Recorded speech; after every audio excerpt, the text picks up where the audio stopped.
उसने कहा कि दोस्तों, मेरा पिता बगदाद का रहने वाला था और खलीफा हारून रशीद के जमाने में था। मैं भी उसी समय पैदा हुआ।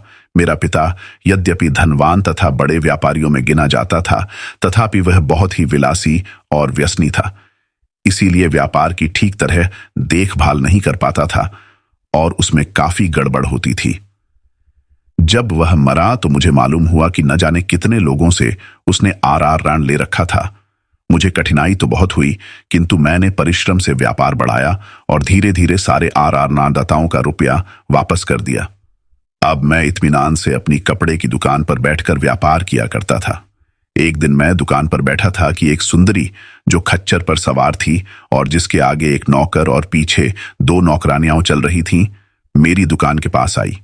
उसके नौकर ने उसे हाथ पकड़कर खच्चर से उतारा और कहा, मालकिन, आप बेकार ही इतने सवेरे बाजार में आ गई। अभी तो कोई दुकान ही नहीं खुली है, आप कहां तक प्रतीक्षा करेंगी? उसने कहा, तुम ठीक कहते हो, केवल एक ही दुकान खुली है, चलो उसी में चलें। अतएव वह मेरी दुकान पर आकर बैठ गई। उसने देखा कि मेरे और नौकर के अलावा कोई नहीं है, तो साफ हवा लेने के लिए नकाब थोड़ा सा उठाया। मैंने ऐसा रूप कभी नहीं देखा था। मैं ठगा सा टकटकी लगाकर उसे बराबर देखता रहा। उसने मेरी उत्कंठा देखकर पूरा नकाब उलट दिया और मैं जी भर कर उसके सौंदर्य का रसास्वादन करने लगा। कुछ ही देर में अन्य व्यापारी और ग्राहक आ गए और बाजार में भीड़ बढ़ गई, तो उसने नकाब फिर चेहरे पर डाल दिया। उसने मुझसे कहा, मैं जरी के कपड़े खरीदना चाहती हूं, आपके पास ऐसे थान हो तो दिखाइए। मैंने कहा, मैं तो सादा थान बेचता हूं, लेकिन आप कहें तो अन्य दुकानदारों के यहां से खुद आपके लिए अच्छे अच्छे थान ला दूं। इससे आपका दुकान जाकर कपड़े देखने और खरीदने का कष्ट बच जाएगा। वह इस बात से बहुत प्रसन्न हुई और देर तक मुंह से इधर उधर की बातें करती रही। कुछ देर बाद मैं कई दुकानों में गया और बहुत से जरी के थान मैंने उस स्त्री के आगे लाकर रख दिए। उसने उसमें कुछ थान पसंद किए। उनका मूल्य 24 वन 750 मुद्राएं था। उसने यह दाम मंजूर कर लिया और मैंने थान उसके सेवक को दे दिए। उस स्त्री ने विदा ली। मैं उसके सौंदर्य के मोह में इतना किंकर्तव्य विमूढ़ हो गया था कि उससे थानों का मूल्य मांगा ही नहीं और उसने भी नहीं दिया। मैंने उससे यह भी नहीं पूछा कि तुम रहती कहां हो। मुझे फिक्र हुई कि उससे रुपया न मिला तो मैं यह 25,000 कहां से भरूंगा। दुकानदारों को दिलासा दे दिया कि मैं उस स्त्री को जानता हूं और दाम मिल जाएंगे, लेकिन रात भर चिंता में मुझे नींद न आई। दूसरे दिन मैंने व्यापारियों से 1 हफ्ते में अदायगी करने का वादा किया और उन्होंने इसे मंजूर कर लिया। 1 हफ्ते तक भी उस स्त्री का पता नहीं लगा। 8वें दिन वह सुंदरी उसी खच्चर पर उन्हीं सेवकों के साथ मेरी दुकान पर आई और बोली, तुम रुपए लेने क्यों नहीं आए? अब मुझे खुद इन्हें लेकर आना पड़ा। अब मैं सारा पैसा ले आई हूं। सर्राफ से परखवा लो कि सिक्के ठीक हैं या नहीं। मैंने सर्राफ को दिखाया तो सब सिक्के खरे निकले। वह सुंदरी देर तक मुझसे बातें करती रही और बातचीत से मालूम हुआ कि वह बहुत बुद्धिमती है। मैंने वस्त्र व्यापारियों को बुलाकर उनका रुपया दे दिया। वे सब बड़े प्रसन्न हुए और मेरे व्यवहार से बाजार में मेरी साख बढ़ गई। उस सुंदरी ने कई और थान मांगे और मैंने व्यापारियों से लाकर उसे दे दिए, लेकिन फिर भी न उसका नाम पूछा न निवास स्थान। उसके जाने के बाद फिर सोचने लगा कि एक बार तो वह रुपए दे गई, अब अगर न दिए तो मैं बर्बाद हो जाऊंगा। फिर सोचता कि यह असंभव है कि वह धोखा करे। वह तो मेरे शील की परीक्षा ले रही है। उसे मेरे हानि लाभ और प्रतिष्ठा का ख्याल जरूर होगा। वह तो जानती ही है कि मेरी साख पर ही व्यापारियों ने कपड़े के थान दिए हैं। कभी मुझे अपनी संभावित हानि का ध्यान आता और कभी उसके सौंदर्य का ध्यान करके सारा दुख भूल जाता। इस बार उसने बहुत दिनों तक रुपए न पहुंचाए और बजाज लोग बेसब्र होकर मुंह से रुपयों का तकाजा करने लगे। मैं अपनी आमदनी में से थोड़ा थोड़ा उन्हें भिजवाकर उनकी तसल्ली कर देता था। 1 महीने बाद वह फिर अपने सेवकों के साथ आई और उसने पिछली बार के खरीदे कपड़ों का मूल्य दे दिया। फिर उसने मुझसे पूछा कि तुम्हारा विवाह हो चुका है या नहीं। मैंने कहा, अभी तक नहीं हुआ। उसने अपने नौकर को इशारा किया और वह मुस्कुराता हुआ उठा और मुझे एक तरफ ले जाकर बोला, तुम क्या समझते हो कि मालकिन तुमसे कपड़े खरीदने के लिए आती है? मैं जानता हूं कि तुम उन पर आसक्त हो, लेकिन तुमने सभी से ये बात छुपाई है। अब यह जान लो कि वह भी तुमसे प्रेम करती है, इसीलिए तुम्हारे विवाह के बारे में पूछा। तुम इतने बुद्धू निकले कि उसका इशारा भी नहीं समझे। मैंने कहा, भाई, मैंने तो जब पहली ही बार तुम्हारी मालकिन को देखा तो उस पर मर मिटा, किंतु मुझे यह आशा नहीं थी कि वह भी मुझसे प्रेम करेंगी। अब तुम इस मामले में अगर मेरी सहायता करोगे तो मैं आजीवन तुम्हारा एहसान नहीं भूलूंगा। वह मेरे पास से उठकर अपनी मालकिन के पास पहुंचा और उसे मेरी बात बताई। वह सुंदरी अपनी सेविकाओं को कुछ इशारा करके उठ खड़ी हुई और फिर मुंह से बोली, मैं अपने नौकर को तुम्हारे पास भेजूंगी, वह जैसा कहे वैसा करना। यह कहकर वह चली गई। मैं कई दिन तक नौकर की बाट देखता रहा। जब वह आया तो मैंने उससे उस सुंदरी की कुशलक्षेम पूछी। उसने कहा कि तुम बड़े भाग्यवान आदमी हो, वह तुम पर अत्यधिक मोहित है, उनका बस चलता तो अभी तुम्हारे पास पहुंच जाती। मैंने कहा, वह बहुत शीलवती जान पड़ती हैं कि इतने संयम से काम लेती हैं।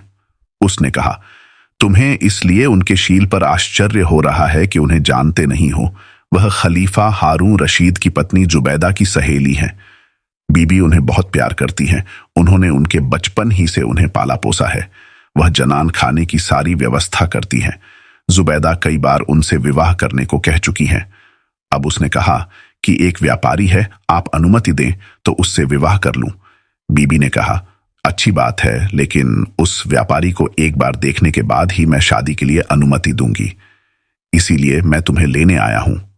मैंने कहा, मैं तैयार हूं, जब भी चाहो मुझे ले चलो। उसने कहा, ठीक है, लेकिन तुम जानते हो कि खलीफा के महल में कोई बाहरी आदमी नहीं जा सकता। मैं तुम्हें और किसी तरकीब से ही ले जाऊंगा। तुम आज शाम को नदी के किनारे बनी फला मस्जिद में मेरी राह देखना। मैंने बड़ी प्रसन्नता से उसकी बात स्वीकार की। शाम को मैं उस मस्जिद में जाकर बैठ गया। थोड़ी ही देर में एक डोंगी आकर किनारे से लगी। उसमें कई संदूक रखे थे। मल्लाहों ने डोंगी किनारे से बांधी और एक काफी लंबा संदूक लाकर मस्जिद में रख दिया और नाव पर चले गए। नाव पर आया हुआ एक नौकर वहीं रह गया। कुछ देर में वह सुंदरी वहां आई। मैंने कहा, मेरे लिए क्या हुक्म है? वह बोली, आप सोना बाद में बातें होंगी, इस समय बात करने की फुर्सत नहीं है। तुम सिर्फ इस लंबे संदूक में जाकर लेटे रहो। मैं संदूक में लेट रहा तो उसने संदूक में ताला लगा दिया और सेवक से कहा कि इसे नाव पर पहुंचा दो। नौकर ने मल्लाहों को पुकारा और वह संदूक जिसमें मैं था नाव पर पहुंचा दिया। वह सुंदरी भी नाव पर बैठ गई।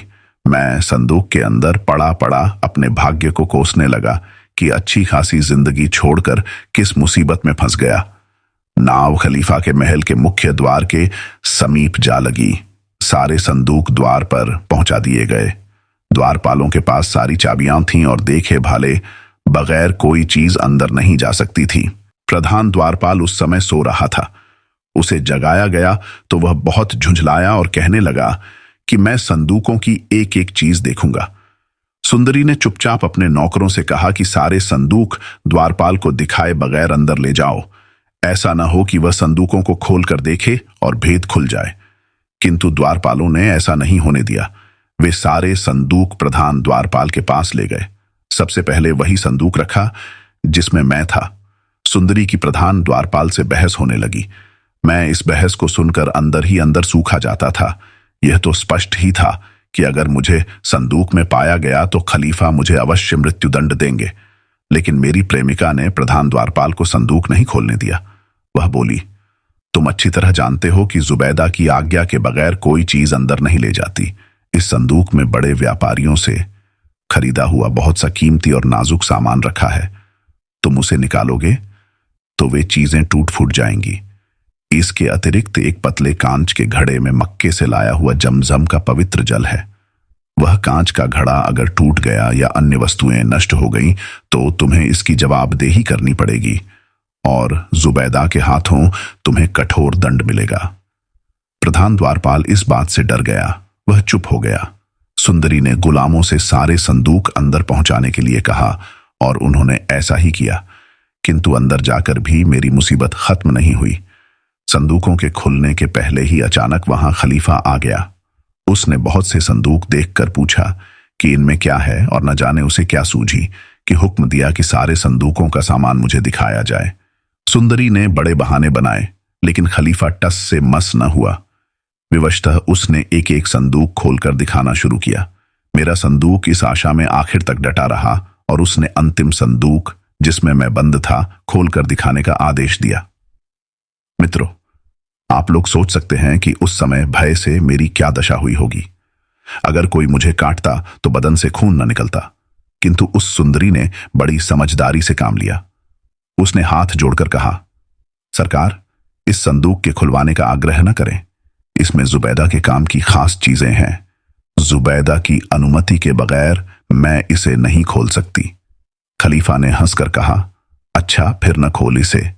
और यह कहकर वह चला गया। मेरी जान में जान आई। सुंदरी ने सेवकों से सारे संदूक अपने निवास कक्ष में पहुंचवाए। जब सारे नौकर चले गए तो उसने मेरा संदूक खोला और मुझे एक जीना दिखाकर कहा कि ऊपर के कमरे में बैठो, मैं थोड़ी ही देर में आऊंगी। मैं ऊपर गया तो उसने जीने का ताला लगा दिया। ताला लगाए 2 क्षण भी नहीं हुए थे कि खलीफा फिर वहां आ गया और उसी संदूक पर बैठकर उस स्त्री से बहुत देर तक नगर के बारे में पूछताछ करने लगा। वह सुंदरी काफी देर तक खलीफा से वार्तालाप करती रही। जब खलीफा अपने शयन कक्ष में चला गया तो वह ऊपर आई और बोली, तुम पर मेरे कारण बड़े कष्ट पड़े, किंतु अब तुम आराम से रहो। सुबह तुम्हें जुबैदा के पास ले चलूंगी। फिर हम दोनों ने भोजन किया और वह चली गई। मैं बड़े आनंद से उस भव्य प्रासाद में सोया। मुझे बड़ी प्रसन्नता थी कि यद्यपि यहां तक पहुंचने में बड़ी कठिनाइयां और खतरे उठाए, किंतु अब तो किसी बात का खटका ही नहीं है। मुझे यह भी खुशी थी कि इतनी सुंदर और बुद्धिमती स्त्री स्वयं मेरे प्रेम में ग्रस्त है। सुबह वह मेरे पास आई और मुझसे बोली कि चलो, मैं तुम्हें जुबैदा के पास ले चलती हूं।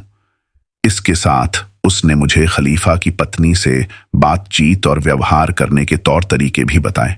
उसने वे सभी संभव प्रश्न जो जुबैदा मुझसे पूछ सकती थी बताए और यह भी बताया कि उनका क्या उत्तर दूं।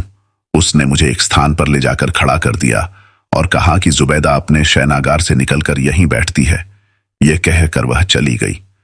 वह कमरा इतना शानदार था कि मैं चकराया सा खड़ा रह गया और आंखें फाड़ फाड़ कर चारों ओर देखने लगा। सबसे पहले 20 दासियां आईं। वे उस तख्त के सामने जो जुबैदा के बैठने के लिए बिछा था 2 पंक्तियों में खड़ी हो गईं।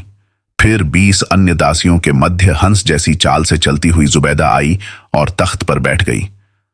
वह गहने और भारी पोशाक से इतनी लदी हुई थी कि मंद गति ही से चल सकती थी। वह उसी रत्न झटित सिंहासन पर बैठ गई। सब दासियां अपने अपने उचित स्थान पर खड़ी हो गईं और मेरी प्रेमिका, जो जुबैदा की खास मुसाहिब थी, बड़ी आन बान से जुबैदा के दाहिनी ओर खड़ी हो गई। अब एक दासी ने मुझे इशारा किया कि झुककर सलाम करो।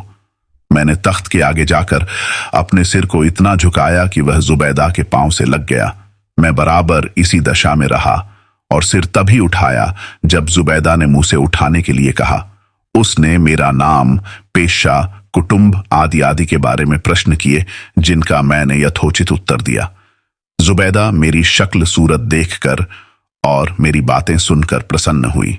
उसने कहा, मैं चाहती हूं कि तुम्हारा विवाह अपनी मुंह बोली बेटी से करूं। मैं विवाह की तैयारियों के लिए आदेश देती हूं। 10 दिन बाद तुम्हारा विवाह हो जाएगा। 10 दिन तक तुम इसी तरह होशियारी से रहो। इसी अवधि में मैं खलीफा से तुम्हारे विवाह के लिए अनुमति भी ले लूंगी। मैं जुबैदा से विदा लेकर अपने कमरे में चला गया। मेरी प्रेमिका कई बार मौका निकालकर मेरे पास आती और बातचीत करके चली जाती। मैं बड़ी सुख सुविधा से वहां रहने लगा। जुबैदा ने इस अवधि में खलीफा से विवाह की अनुमति भी ले ली और शादी के समारोह के लिए बहुत सा धन दिया। रोज ही वहां गाना बजाना और तरह तरह के खेल तमाशे होने लगे। 10वें दिन हम दुल्हा दुल्हन ने नहा धोकर मूल्यवान वस्त्र पहने। शाम को दासियों ने हम लोगों के सामने नाना प्रकार के व्यंजन खाने के लिए परोसे। एक रकाबी में वही लहसुन का व्यंजन था जो आप लोगों ने मुझे खिलाया है। मुझे वह बहुत अच्छा लगा और मैंने अन्य चीजों के बजाय उसे अधिक खाया। दुर्भाग्य से खाने के बाद मैंने अच्छी तरह से हाथ नहीं धोए, यूं ही रूमाल से हाथ पोंछ लिए। रात और बीती तो दासियों ने वहां बहुत से दिए और मोमबत्तियां जलाईं और देर तक नाच और गाना बजाना होता रहा। जब रात काफी ढल गई तो दासियों ने हम दोनों को शयनागार में पहुंचा दिया। मैंने अपनी पत्नी को जब अपनी गोद में खींचना चाहा तो वह बड़े क्रुद्ध स्वर में चीखने चिल्लाने लगी। सारी दासियां ये देखने के लिए दौड़ी आईं कि क्या हो गया। मैं तो इतना घबरा गया था कि उससे पूछ ही ना सका कि क्या बात हो गई। दासियों ने पूछा कि मालकिन, ऐसी क्या बात हो गई कि आप इतनी नाराज हैं? हमसे कुछ भूल हो गई हो तो बताइए। मेरी पत्नी चीख कर बोली, इस अभागे को मेरे पास से तुरंत हटाओ। मैंने डरते डरते पूछा, सुंदरी, ऐसा क्या अपराध मुझसे हुआ कि आप मुझे अपने पास ही से हटा रही हैं? उसने कहा, तुम दुष्ट भी हो और असभ्य भी। तुमने लहसुन का पुलाव खाया और हाथ भी अच्छी तरह नहीं धोए। ऐसे गंदे आदमी से मुझे हार्दिक घृणा है। तुम्हारे हाथों की बदबू से अभी तक मेरा दिमाग फटा जा रहा है। यह कहकर उसने दासियों को आज्ञा दी कि मुझे जमीन पर गिराकर दबाए रहें। दासियों ने ऐसा ही किया। उस सुंदरी ने हाथ में चमड़े का चाबुक लेकर मुझे मारना शुरू किया और तब तक मारती रही जब तक खुद पसीने पसीने न हो गई। फिर उसने दासियों से कहा कि इसे दारोगा के पास ले जाओ ताकि वह इसका दाहिना हाथ जिससे इसने पुलाव खाया था काट डाले। मैं अपने मन में पश्चाताप करने लगा कि इतने छोटे से अपराध पर मेरा हाथ काट डाला जाएगा। इतनी मार मेरे लिए यथेष्ट नहीं समझी गई। वह बावर्ची जिसने उसे पकाया था और वह दासी जिसने मेरे सामने वह रकाबी रखी थी, ऐसा करने के पहले ही क्यों न मर गए। मेरी पत्नी की निष्ठुरता तो जैसी की तैसी रही, किंतु हर एक बांदी मेरी दशा से दुखी होने लगी। उन सभी ने मेरी पत्नी से कहा, मालकिन, अब गुस्सा थूक दो। इसके अपराध और मूर्खता में संदेह नहीं, किंतु यह बेचारा तुम्हारी प्रतिष्ठा और तुम्हारी सुरुचि को क्या जाने। इसे काफी सजा मिल चुकी है, अब इसके अपराध क्षमा हो। वह बोली, हरगिज नहीं। इसे ऐसी सजा मिलनी चाहिए कि यह हमेशा याद रखे कि लहसुन खाने के बाद हाथ धोना जरूरी होता है। इसके पास कुछ ऐसी निशानी होनी चाहिए जिससे यह अपने अपराध को हमेशा याद रखे और फिर यह अपराध न करे। दासियों ने फिर एक स्वर से अनुनय की विनय की तो वह चुप हो रही और उस कमरे से उठकर चली गई। सारी दासियां भी उसके पीछे चली गईं। मुझे उसी कमरे में बंद कर दिया। 10 दिन तक मैं वहीं बंद रहा। कोई दासी या नौकर चाकर मेरी पत्नी के क्रोध से डर से मेरे पास फटकता भी नहीं था। सिर्फ एक बुढ़िया दिन में 2 बार आकर खाने पीने के लिए मुझे कुछ दे जाती थी। एक दिन उससे मैंने अपनी पत्नी का हाल पूछा। उसने कहा, वह तो बीमार पड़ी है। तुम्हारे हाथ की लहसुन की बदबू उससे बर्दाश्त नहीं हुई। तुमने लहसुन का पुलाव खाकर हाथ क्यों नहीं धोए?